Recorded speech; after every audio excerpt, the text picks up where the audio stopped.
Weapons collide. Ash and smoke choke the air. Thousands of men fight and die in the dirt. And then, the battlefield falls entirely silent. The man responsible for this slaughter is remembered today as the ancient world's most dedicated architect of global peace. This is the story of Ashoka. He was born into the Maurya Empire, a massive, competitive dynasty that already dominated ancient India. Survival in this royal family required a brutal disposition. To understand how this ruler eventually exported a message of nonviolence across Asia, we have to look closely at the tyrant he used to be. Even as a young prince, Ashoka built a terrifying resume. When uprisings broke out in the provinces of Taxila and Ujjain, he was sent to deal with them. He crushed the resistance with lethal efficiency. When his father died, the throne didn't pass to Ashoka peacefully. He seized it by systematically eliminating his own brothers. By the time the dust settled, he held undisputed control over the empire. These vast borders already contained millions of subjects, an enormous tax base, and a military machine ready for deployment. Ashoka viewed neighboring kingdoms simply as targets.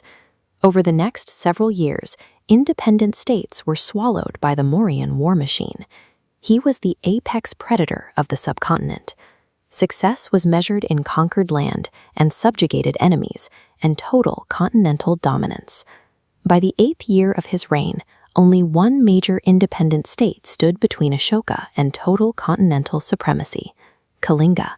It was a wealthy, prosperous nation, and it refused to bow. Ashoka mobilized a force of staggering size. Hundreds of thousands of infantrymen, cavalry, and war elephants marched toward the Kalingan borders. The ground shook beneath the weight of the Mauryan vanguard. The battle was practically an extermination. The Mauryan forces tore through the Kalingan defenses, offering no quarter. Every tactical maneuver was designed to inflict maximum casualties. Kalinga fell entirely. Ashoka had achieved a decisive military victory. The empire was secure. This was the highest peak of Mauryan military power. Yet, looking out over the conquered land, the emperor's psychological state immediately collapsed. The cost of his ambition lay directly in front of him. Over 100,000 people were dead. Another 150,000 were driven from their homes.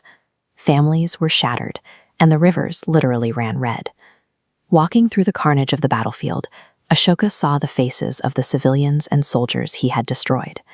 The glory of conquest dissolved into crushing, paralyzing guilt. Desperate for spiritual relief from his own mind, he sought out Buddhist monks. He looked for an alternative to the violence. He began studying the teachings of Siddhartha Gautama. He absorbed the principle of ahimsa, the concept of uncompromising nonviolence toward all living things. The annexation of Kalinga destroyed the nation and the internal identity of Ashoka the tyrant. He kept his imperial authority and threw the state machine into reverse. The immense tax revenue and labor force that once built siege weapons were redirected. The state began constructing vast networks of hospitals, wide roads, and clean water systems. He established religious tolerance as official state policy. The government's core function shifted from subjugating the populace to actively caring for them. He sent his own children out across the continent as monks, carrying the teachings of Buddhism into Sri Lanka and beyond. Ashoka rewrote the definition of imperial power.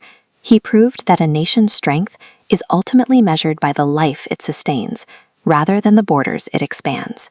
He etched these declarations directly into the stone of the subcontinent.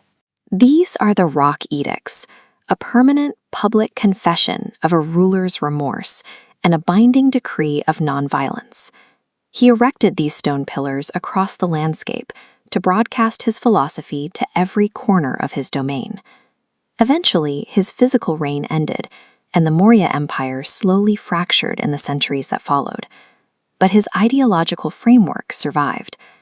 Thousands of kings have built empires through bloodshed, only to be entirely forgotten.